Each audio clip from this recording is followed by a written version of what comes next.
G'day, mate. 40 here, back to talk about my favorite novel, Middlemarch, and I think I want to look at it through the theme, perhaps, of recovery, which so much of my life revolves around, through looking at it through perhaps the prism of the 12 steps, through prism of religion, growing up as a preacher's kid and then converted to Orthodox Judaism, and then my friend Richard, who grew up Jewish and converted to evangelical Christianity. So Richard, one of the themes in this novel that grabs my attention right off, and which applies particularly to me and to many people I know, is the need for a grand life. So ever since I was a kid, I have very much needed to have a grand life. I needed to have some awe-inspiring higher purpose.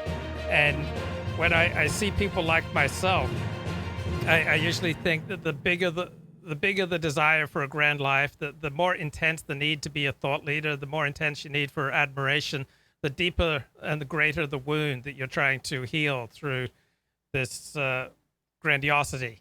And that's certainly true for me. And it was through 12-step work that I was able to kind of calm down my central nervous system, so that my need for constant admiration and other people telling me who I am has slowly diminished to something that's much more manageable. But I enjoy an exciting life, and I still very much want a grand life. And in my subjective sense of self, I think I'm so amazing that 1 million people should be watching me right now. But let's just say that I came to you as my spiritual guide, and I told you, Richard, I'm 54 years of age, and my desire for leading a grand, exciting, dramatic, important life where other people admire me is effectively a 10 out of 10. And my desire for leading a grand life is ruining me. But it's still the single most, powerful force in my life. It's the greatest source of energy and enthusiasm in my life. Perhaps give me some counsel as someone like Dorothea Brooke, but just make it me, 54-year-old dude, who's coming to you and say, Richard, my desire for a grand life has ruined my life. Any thoughts? Wow. That's a big question, but I'm glad you bring Dorothea into it, because that was totally motivating her. And of course, that's, the tragic underpinning of the novel is what she did, and how unfortunate in some ways it was for her to do that. But that, that's such a great question, because there was a song in the 80s called "Everybody Wants to Rule the World," and I think we're all wired to want significance. I think that just comes with the human package. I don't think anybody gets off the hook on that. The question is, how many relationships are you going to destroy in order to get it? We know, you want to climb the corporate ladder, and all these heads you're going to step on to get up that ladder, to have that grand life, to get that brass ring, as we sometimes call it. For me, and I've certainly had that. My dad was a really successful businessman. He's a millionaire with, private accounts in the Cayman Islands, stuff like that. So he kind of lived that. He kind of had that. He was not happy though. His best friend used to call him Glue, short for gloomy. Wow. He had that moniker ever since he was a little kid, and he was always like that. He was always, he was quiet, but there was always this dark cloud of anger over him. And I think it reminds me a little bit of that line out of Tombstone, where Wyatt Earp is about ready to go and and face Johnny Ringo, and he's asking Doc Holliday, well, what, you know, what does this guy want? What's he about? He's trying to figure this guy out to figure out if he can, you know, if he can beat him. And he says, what does he want? You know, and you know, what makes a man like Ringo tick? He said, well, a man like Ringo's got a big hole right through the middle of him. He can never kill enough or steal enough or inflict enough pain to ever fill it. And what does he want? Wyatt's next question. Revenge is Doc Holliday's response. And then puzzles on that for a few seconds. It goes, for what?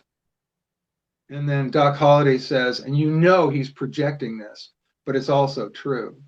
Because earlier in the film, you see, well, he's, you know, he looks at Johnny Ringo and says, you know, I look something about the eyes. I know, he looks like me. So he's totally projecting, but it's still valid. So what does he want? Revenge for being born. My dad had a bit of that. He just never made his peace with life.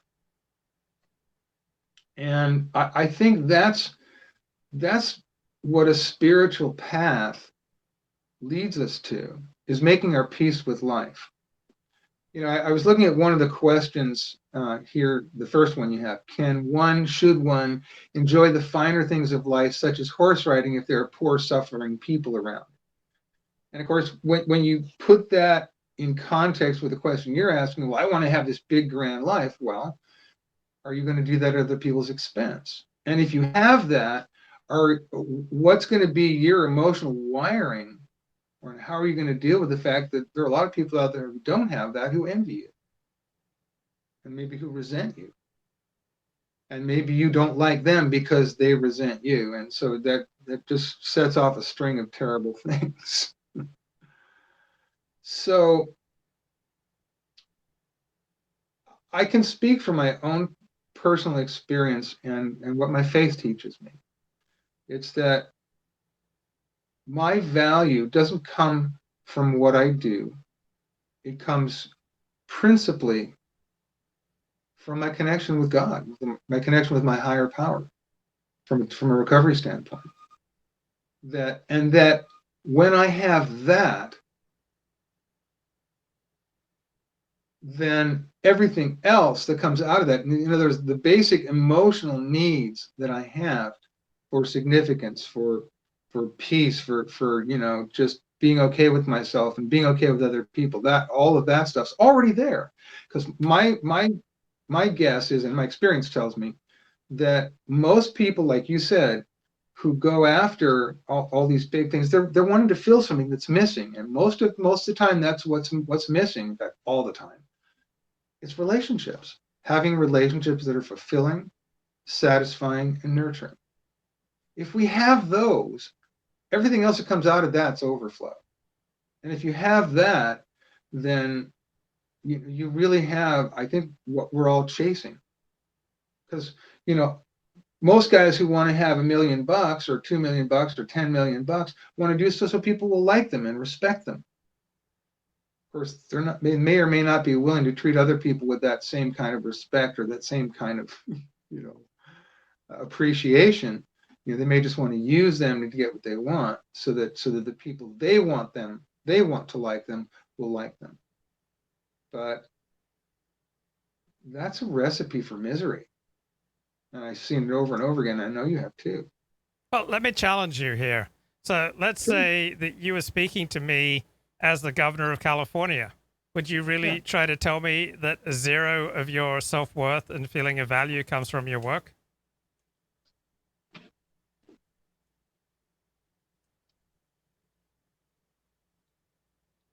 I appreciate that question. That's a good question. It's a good way to phrase that. The thing is, am I doing the work in order to get that value, or do I already have a sense of value? Am I expressing it through my work? I think that's a difference, and it may sound like a subtle difference, but I think it's all the difference in the world. Okay, so because when you said that you don't get any of your value from what you do, I'm not going to endorse that. I mean, I'm not going to oppose it either, but I think that there's nothing wrong with getting some of your value from what you do, from what you produce, what you contribute to the world. If you were running a movie studio, or even if you had your own small business that you were passionate about, I see absolutely no downside to you getting 50% of your sense of worth from running your small business, with the understanding that it could disappear. You could get a stroke, and or business trends could change overnight. That could be taken away. It's only if someone's getting 80, 90, 100% of their self-worth as a man from what they do, then I see trouble. But if a man is getting half of his sense of worth from what he's able to contribute to the world, then I say God bless him. Any thoughts? Well, I'm gonna agree with you, we can slice this up a little bit, and maybe we can bring in some of the Middlemarch characters to help illustrate that, because I think we can. Absolutely, when we're expressing who we are, connecting with other people, and bringing value to other people, it feels good when we do that, and I think we ought to feel good when we do that. But I think there's, where is really the gap between, or the fine line between how much you value yourself based on what you do, and how much of your value is just based in that, you're a child of God, and you know that God loves you, and you don't have to struggle to get the love and acceptance that you would want from being famous, or from being rich, or from being competent and recognized as competent. And I think that's different for everybody. Also, there are some people who don't have a religious impulse, who don't have a relationship with God, who don't believe in God. They just don't speak that language. Yet, if they have significant relationships in their life, they're quite likely to have a life that works. I think that's true. You know, being someone who practices his faith, and I'm very committed to it. I'm not blind to the fact that there are people out there who do not practice that faith, but who live by principles that look very much the same and get a lot of the same results. I mean, you pragmatically, you can't ignore that. When you treat people decently, that's going to show up in your life. So, is religion a requirement for that?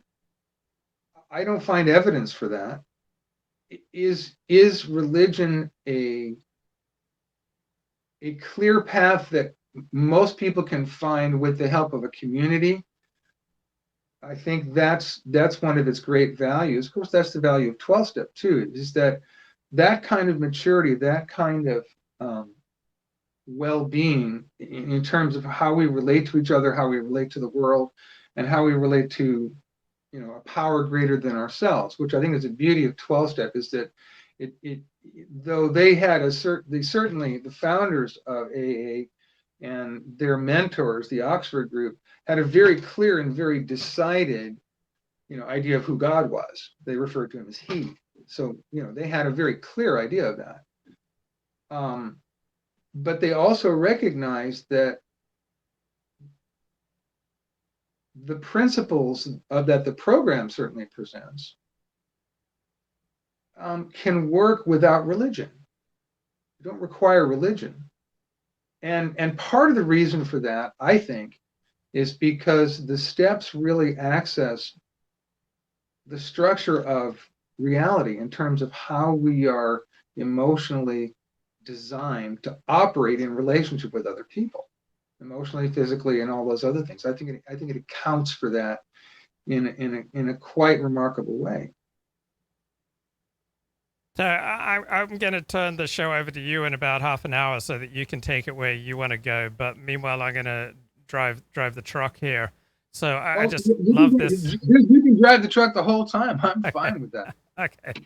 So I love this topic that I introduced, in particular because it speaks so deeply to my need for significance. And I I absolutely love appreciation, and I don't say no to adulation. Like I'm totally down with adulation and appreciation, Oh, but oh, oh, I don't oh, want to yeah. depend on it to feel happy. Yes. And I think that's a good balance for you. Yeah. And I think different people find that in different ways. And I think we're all, we're all individuals, we're all snowflakes. But the thing about a snowflake, and I don't mean it in the pejorative sense that we talk about, people of perhaps, certain political persuasion that they're snowflakes. I don't mean it that way. I mean that human beings all fit into this particular pattern. Every snowflake is fits into a six-pointed star geometrically. It fits into that geometric shape. Yet every snowflake is entirely different in its crystalline structure. And I think we're exactly the same way. So that there are some things that apply to all of us, but we individualize that in remarkable ways. All right. And I think that's important and I think it's important to acknowledge. Right. So this topic of a need for significance and a need for some feeling of grandeur, I want to keep drilling on it, and it's a need that I think can be approached in many different ways. It's not like the only answer to this need is Jesus, and it's not like the only answer to this need is the Torah and the Talmud, and it's not like the only answer to this need is psychotherapy, and it's not like the only answer to this need is 12-step work. There are many different ways, but what all these different approaches have in common is that they calm down our central nervous system, and if our central nervous system is out of whack, they start to reprogram our basic instincts. So whether we get into meditation, some kind of other spiritual practice, some type of yoga, whatever we do, if we can kind of calm down the central nervous system, because I know I've gone through most of my life with this deep, aching need for adulation from as many people as possible. And that was not a fun way to go through my life. And I also know over the past 5 years that this deep, aching need has receded from like an 8 out of 10 to something like a 3 out of 10. And so my life is much better. But in my understanding, in my experience, there are many different ways that are effective for reprogramming the central nervous system so that it calms down. And to me, that's like to take a completely secular approach to what we're talking about. What all these things have in common, from the religious to the spiritual to the psychological, is that they reprogram our responses to stimuli so that our responses start serving us rather than hurting us. Do you have any thoughts? Well, I wholeheartedly agree in terms of that. There's this, part of the brain right behind the middle of this area behind your eyes is called the orbitofrontal cortex. And basically what that is the switching station that tells the input that's coming in whether it's going to go to your lower brain autonomic functions or whether it's going to go to your cerebral functions. And that gets trained. That's directly connected to your amygdala and some other things. I mean, we know that little amygdala it's that little, little search beacon that's going on 24/7 looking for threats. And when it's trained to perceive what a threat is, and we do train it to perceive what a threat is, there are some things that are inherent, like loud noises and bright lights and other things that we just naturally have a reaction to. But in our life experience, we get a lot of things, traumas and so on, that go into that mechanism, and that we respond to things as a threat when in fact they may not be. And that's when our central nervous system gets all whacked out. That's what you're describing, at least from a neurological standpoint. That's actually what's going on, and precisely what. And I'll say it from a 12-step standpoint, but I know there are other ways to accomplish this. What you're doing is reprogramming those responses. First, you're going back and examining very carefully those responses with the paradigm that you're analyzing your instinctive responses. It's like, what happened? Who is the person you're angry at? What happened? What instinct did it threaten? How did it threaten you? And then that's taken directly to that mechanism. And then, what was your part in it? What was driving that? and then and over time, and I mean, if you do a thorough fearless and thorough moral inventory, you're going to come up with a lot of different incidents that you're going to be able to look at and get a pretty good idea of what's going on with that. And that clarity helps to really calm down the central nervous system, because you begin to see it for what it is, as opposed to having it be completely unconscious. And when it's unconscious, it can be very dangerous, and it can lead to addictions and other destructive behavior. I remember before I ever realized I had a problem, my empirical experience was that when I had friends, just one good friend, this ache in my heart would significantly diminish, so that I would essentially become normal. But the more disconnected I felt from other people, the more intense the ache would be. So even one good friend can go a long way to calming down your central nervous system. Any thoughts? We're social creatures. One of there's at least the way that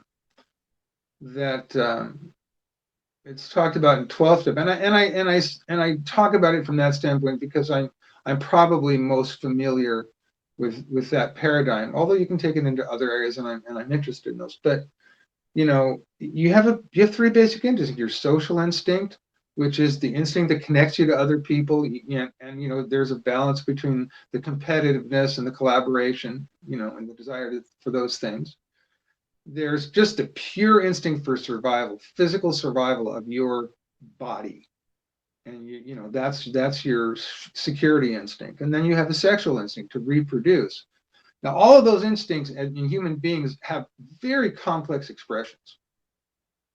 The sex drive isn't only about reproduction. It's about reproducing our reputation. It's tied to this very thing you're talking about of being significant, because if we're significant, we are a more desirable mate, and something in our wiring knows that. And in the chat, Josh Randall throws down a $20 super chat. Thanks for your support of the show, Josh. He says, over a year ago, I gave up nicotine vape for a month or more. I was struggling with an internal condition. Metaphysical practices were the only way through it.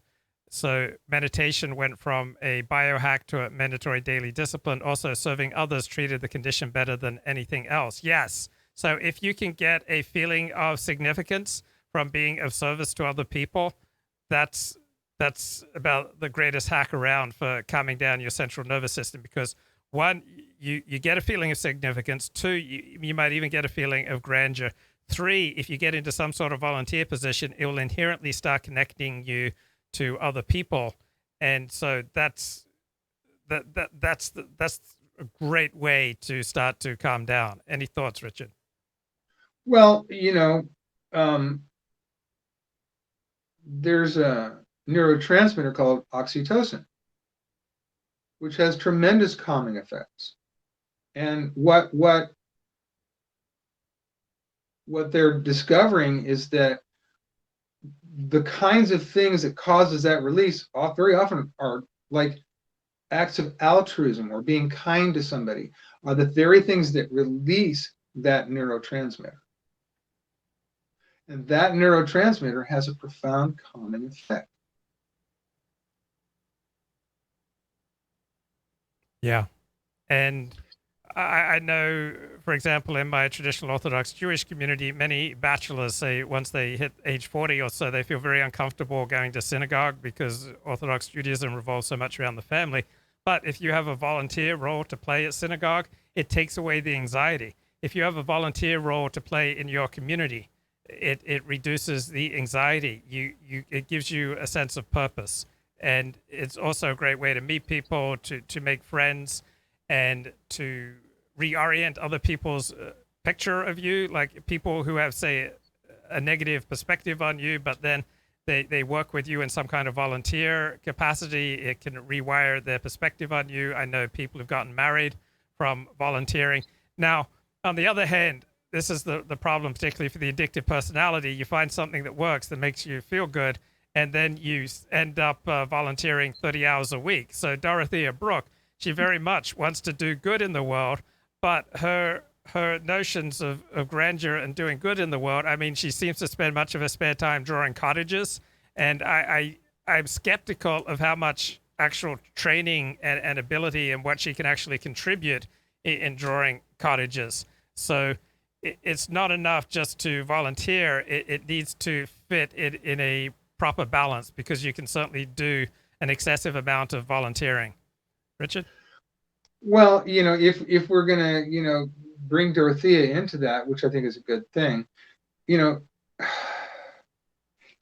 something you mentioned, we've talked about this before. I think self-awareness is a collaborative activity. In other words, we understand who we are in relationship to the people around us, both by our contributions and by the response we get from people. So we learn things about ourselves. And I don't think we can have an accurate view of who we are until we're out there receiving that feedback. And of course, part of the problem with being a healthy human being is being able to interpret that feedback in a healthy way. And quite frankly, my experience is you have to be trained to do that. It doesn't come naturally. People get offended, people get insulted, even when those things aren't meant, but just because of what they think the other person is thinking, or what they believe the other person has said, which the other person may not have said at all. But so you have there's a lot of work in that. But Dorothea, as you see that, there's a powerful intention in her. And later on in the book, after Edward Casaubon dies and she inherits that money, she starts acting on some of that. She starts having the opportunity to realize some of that, and even the cottages, she gets to do some of that. Maybe she's not highly skilled, but her willingness to do that, driven by her idealism, which is fraught with delusional problems and very strange ideas about how life works, which blind her to a lot of things. And she gets high from renunciation. For example, renouncing horse riding, which she enjoys, but she gets a high from renunciation. So, renouncing legitimate pleasures in the Talmud, one of the questions that God asks anyone in the next world is, why did you not participate in all legitimate pleasures? So certainly from a traditional Jewish perspective, there's the notion that you should enjoy all legitimate pleasures. Now, what's your thought on people who get high from renouncing perfectly legitimate pleasures such as horse riding that don't do any harm and even do a person good? Okay, well, I'm gonna I like the way George Eliot puts it. Writing was an indulgence which she allowed herself in spite of conscientious qualms. She felt that she enjoyed it in a pagan, sensuous way, and always looked forward to renouncing it. That busted a gut for me, because I mean that she just nailed how she is and how we are. To me, Jesus said, you got to go the narrow way. And, we have a very, very limited idea of what he meant by that. Because I think what he was getting at was that, everybody's life has a spectrum of possibilities. We have pleasure and we have pain. And there's a spectrum that, but somewhere there's this narrow range where we live a balanced life. And I think that's really actually what he was getting at. And that many of his teachings point people to how to achieve or how to live in that kind of way and find all the pleasure and all the enjoyment out of it.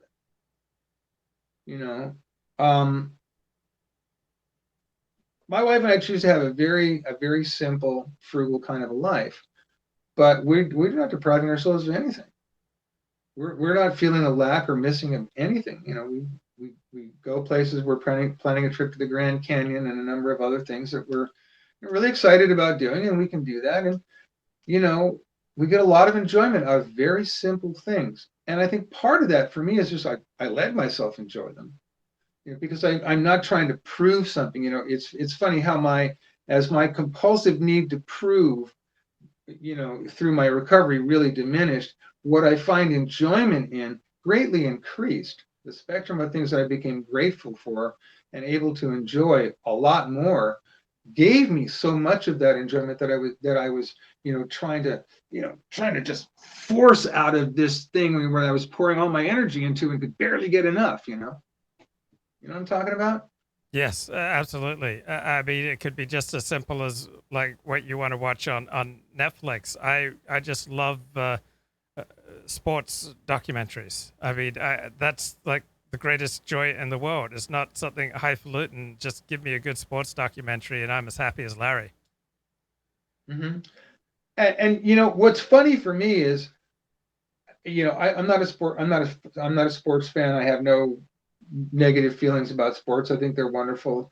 If a friend invites me to go to a baseball game, I will go and I'll have a wonderful time. It's just not something I personally seek out. I put things in three categories: things I actively seek out, things I enjoy when they're there, and things I choose to avoid. I those are three basic categories. And marijuana is something I choose to avoid.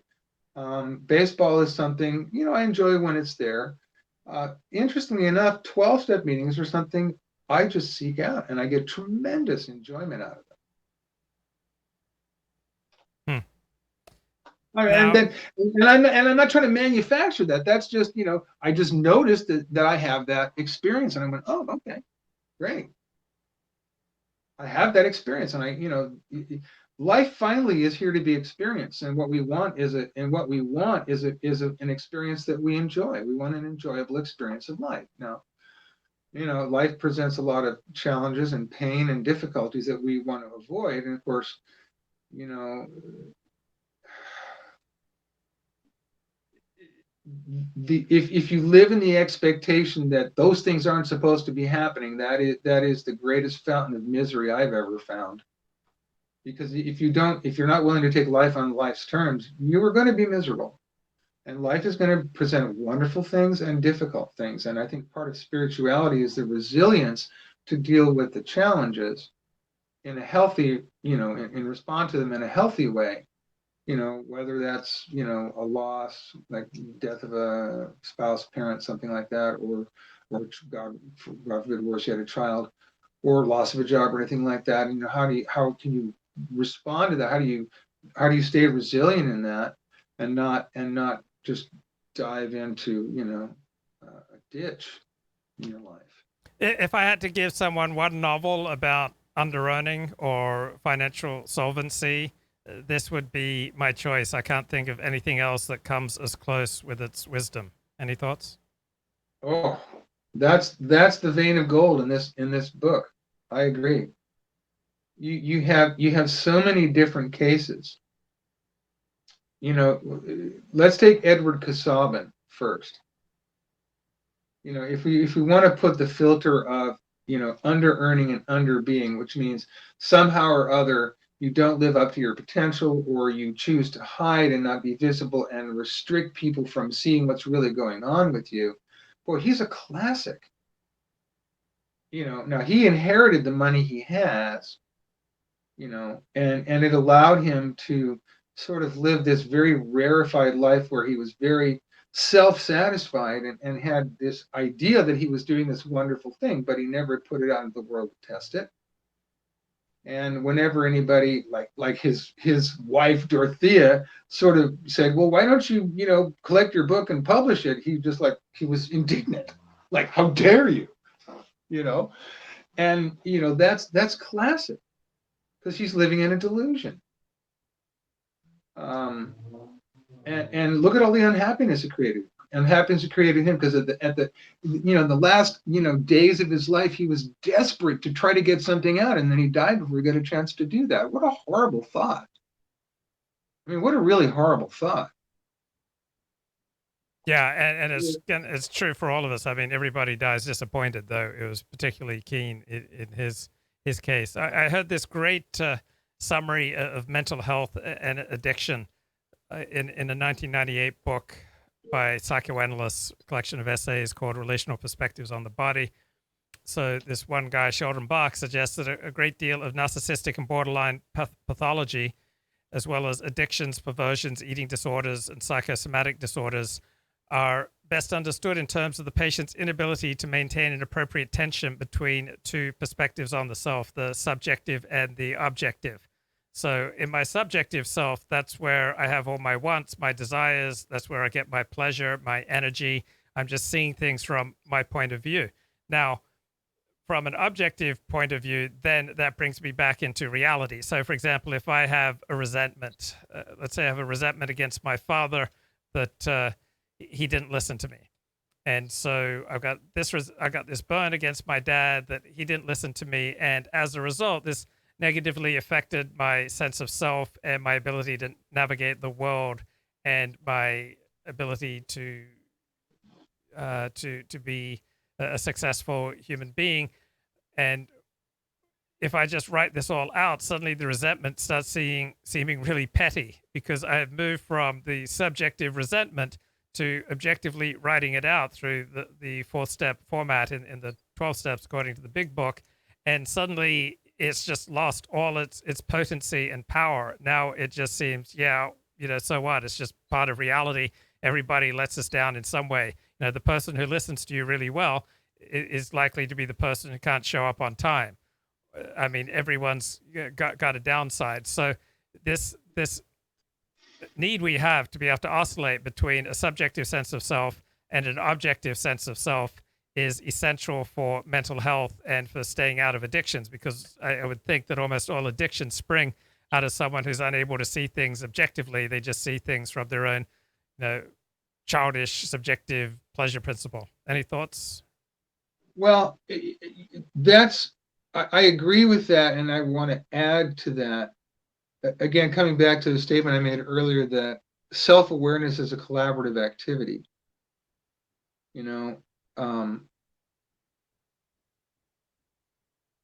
We have an idea of who we'd like to be. And, we're going to go actively out in the world and try to convince other people that we are that. But now let's go back to Middlemarch for a minute. Let's go to Mr. Bulstrode. Okay. Here was a guy who was tortured by his past, but he managed to bury it, with all sorts of,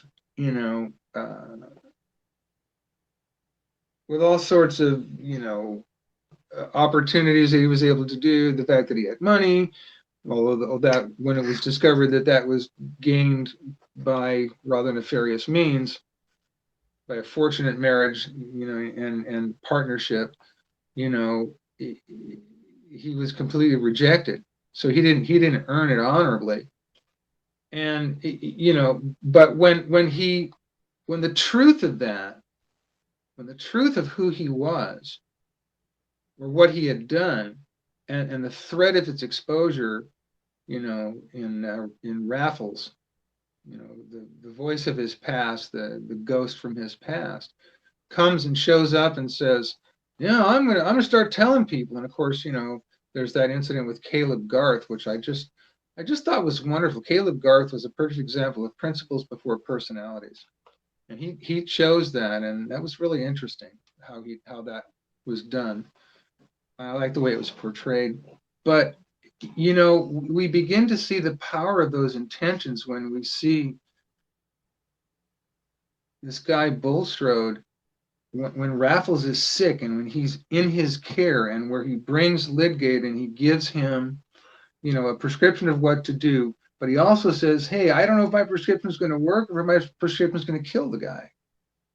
And it's very clear that what Bulstrode wants is this guy dead, because he wants his past dead and buried. He doesn't want his past to be exposed. And so he's honest enough with himself to know, okay, this individual being here is really uncomfortable for me, and I want to get rid of this, but I'm not gonna take a hand in it. But it's like it's really a question whether he did or whether he didn't, because Lydgate's, the doctor's instructions, for him, what happened, for people who may not have read the book, there's this, couple of chapters where this fellow Raffles, who comes from the Bulstrode, who's the hated town banker. It's a guy that everybody loves to hate. They put up with him because, he's got money and because he's supposedly religious. But, it turns out he's got a dark past that he wants to hide from. And this guy Raffles shows up and, is a threat to everything he's built and everything he's done. And so he wants to shut this guy up. And when by some chance this guy Raffles gets sick, and it appears it's alcohol poisoning, like delirium tremens, and it happens that he's brought to his property and left there. And so all of a sudden this guy is in his hands. And so he brings the doctor in. The doctor, gives his, Dr. Lidgate his prescription. And there's a lot of story here, so I'm not going to get onto too much of it. But as the patient becomes sicker, one of the doctor's prescriptions is he should have no alcohol. But when Bulstrode's, one of his, his maid comes in and says, "Hey, look, this guy's really freaking out. Can I give him some liquor?" And he says, "Okay." And he rationalizes that, saying, "Well, the doctor wasn't sure whether his treatment would help him or kill him. So he said, I don't know." So that's a really fascinating problem, that when we're confronted by other people who threaten what we want in our life, who threaten what we most value, how do we respond? That tells about who we really are. Yeah, if I had to recommend one book, one novel to teach the basics of morality that most people will encounter, because most people are going to be called upon to risk their lives to save Jews in a genocide. But this book, it seems to me, about the wisest work of fiction in instructing and helping people to understand day-to-day morality. Any thoughts? Well, it does that because it goes into people's heads. It goes into their thought process. It goes deep into their intentions in difficult circumstances. Let's take Fred Vinci, another classic example of someone who's living, in a fantasy. I mean, he believes that he's going to inherit this money from, from this fellow, and he gets into debt. And in fact, the girl he's in love with, Mary Garth, he basically ends up being in a situation where he has to take money that they've saved that would allow their brother to go to school in order to cover his debts, because her father, Caleb Garth, was willing to, co-sign a loan for him. But he said, "Oh, it's going to be fine." He assured him it was going to be great, and it wasn't. See, but that's an immoral act. And I'll see if I can find the quote where it says something about how he really didn't take into account how the effect it would have on the people around him. Let's see.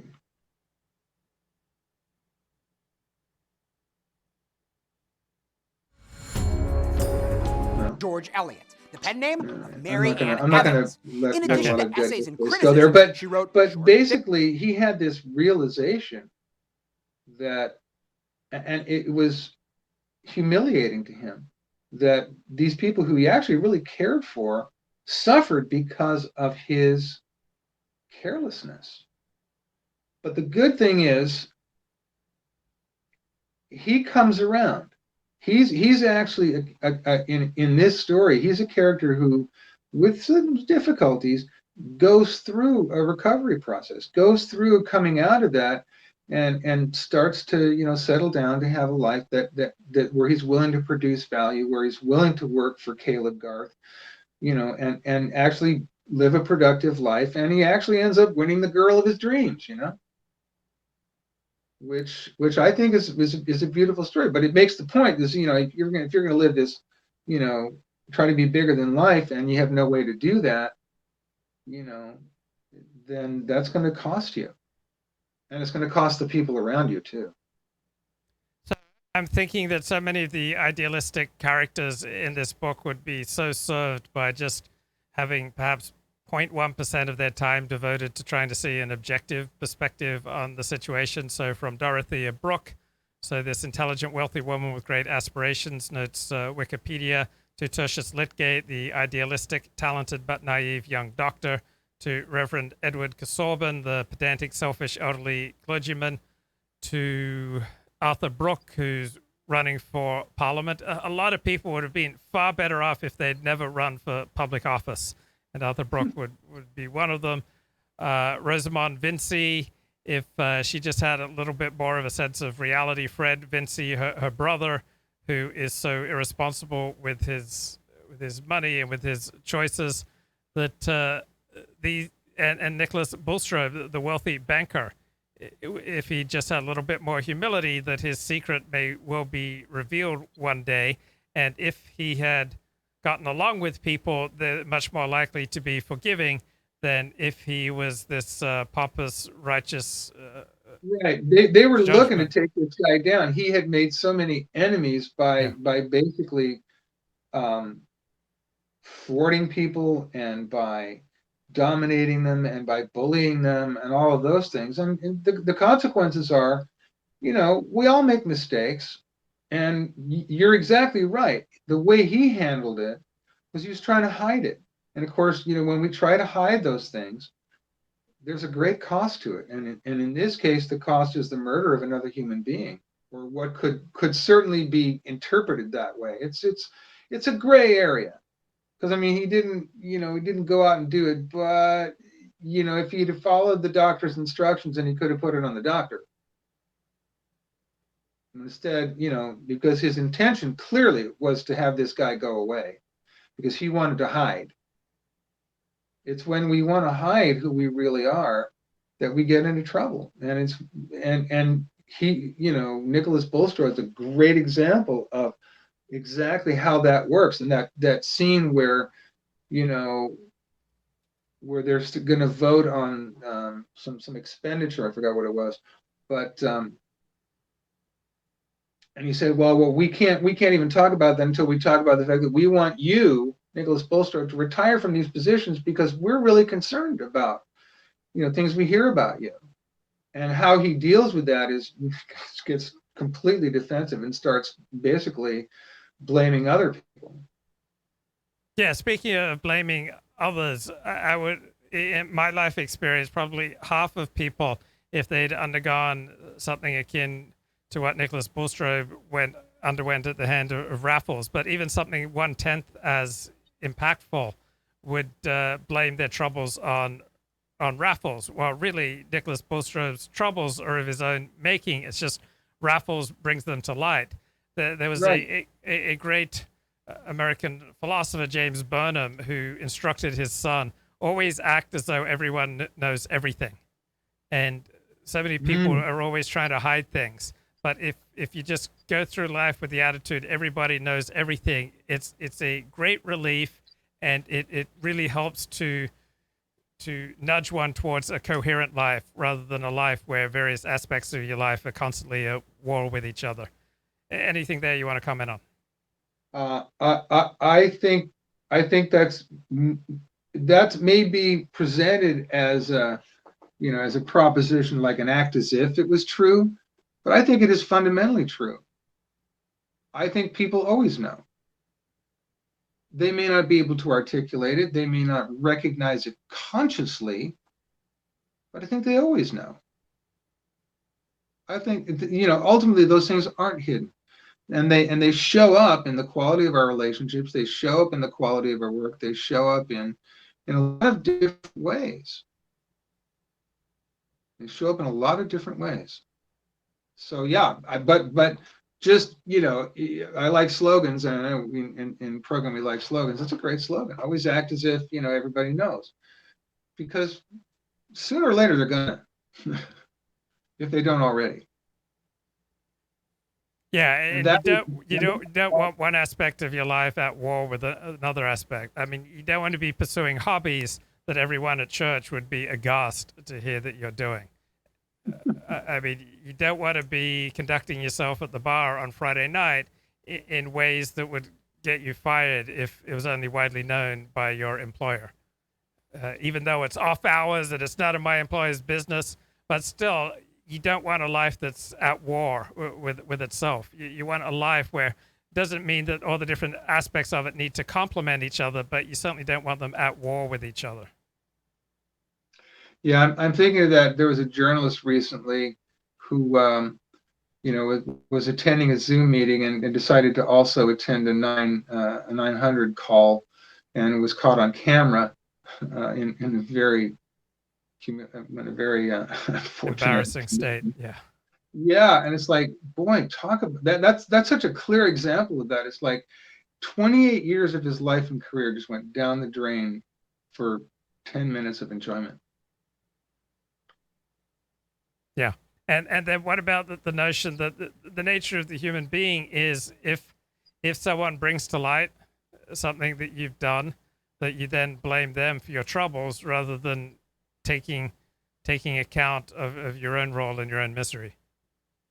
I mean, that's the essence of recovery, is that willingness, because you can't get rid of resentment, you can't get rid of any of the problems if you're not willing to take the responsibility for your part in it. Now, you may not be 100% responsible for it, but what I find is when I take responsibility for my part, that frees the other person to maybe do the same thing if they're so inclined to. And of course, I can observe whether they do or not. In most cases, they do. Most cases, people don't like the messes they get themselves into by their, and I'll put it the way King Solomon put it. He said, God created man upright, but man chooses many schemes. By going off into those many schemes that we pursue because we think they'll do better for us. Yeah. So a lot of the idealistic characters in this novel are short-sighted, and they're short-sighted both literally and figuratively. So one of them is Dorothea Brooke, the beautiful young woman who's probably the protagonist of this novel, and she simply cannot see anything beyond her own vision of how the world should be. And not only is this verging on mental illness, if this is the way you go through life, and not only is it going to make you ineffective, it's going to make you unhappy. And I don't like being around people like that. Like, no matter how beautiful they are and no matter how stellar their qualities, if they insist on living in a world of delusion, I just want to back away. And if I can't back away, I just want to minimize. I'm not going to invest much in relationships like that. But it is so wide and it's so common a problem that the people simply can't see anything beyond their conception of how the world should be. That it seems wired in the human being that essentially we can't see anything that contradicts our sense of self, and for many people their sense of self entails a particular vision of how the world should be. Well, when you start getting into consciousness and how we construct our interpretation of all of the input we get from our senses, from our experience, from the information, the data we take in, the way we're designed is to construct a narrative that explains all that we experience that, and then we have a story about that experience. That's what we do. And to me, spirituality is about getting a sound basis for that interpretation, for those interpretations, that allows you to base it on the reality of both of who you are, who the people around you are, and what the greater reality around you actually is, so that we have a healthier relationship. I like what Celia says to her sister. Well, I'm sorry for Sir James. I thought it right to tell you, because you went on as you always do, never looking just where you are and treading in the wrong place. You always see what nobody else sees. It's impossible to satisfy you, yet you never see what is quite plain. That's your way, Dodo. Yeah. and that captures it right there. It's like, you're living in your own little world, and how about joining the world with the rest of us? But to me, that is the art of living right there, is learning how to do that, is learning how to take what your unique experience is, because there is value in that. You can see that in Dorothea. Part of the, her idealism does bear some really good fruit in her life, and it's helpful to other people as well. But only when it starts to merge into the way the Big Book puts it, the stream of life, into the reality of the world around her, in a way that's meaningful to them, and somehow satisfying to her. When it's just up in your head and you're trying to do this, if you're some college student and you think you're gonna become a 10 million follower uh, you know YouTube sensation. Twitter thought leader, and all your classmates think the same thing. The Pareto principle tells you, well, maybe one of you somewhere might do that, but the likelihood is very small. You have a very small group of people who are going to do that. The rest of you just get, it's the 80-20 rule. And that distribution follows everything in life, everything in life. And people don't want to accept that.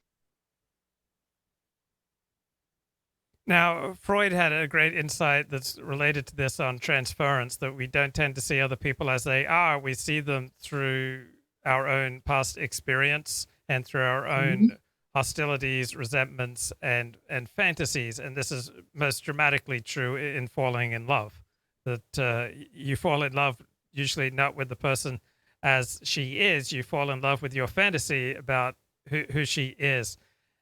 Now, there got to be degrees and levels of this. I mean, surely healthier people are able to see much more of reality, and so not be just continually seeing people through the lens of fantasy and resentment. I would think that if you do a strong spiritual practice where you work through your resentments, your fears, and your just interfering thought patterns, that you have to become much better able to calibrate to the reality of who people are. Because if Dorothea Brooke was able to see Reverend Edward Casaubon for anything close to who he really was, she never would have made this disastrous marriage. If Fred Vincy was able to see his situation relatively close to reality, he would not have made his devastating decisions. If Edward Casaubon had been able to see reality, he wouldn't have wasted his life on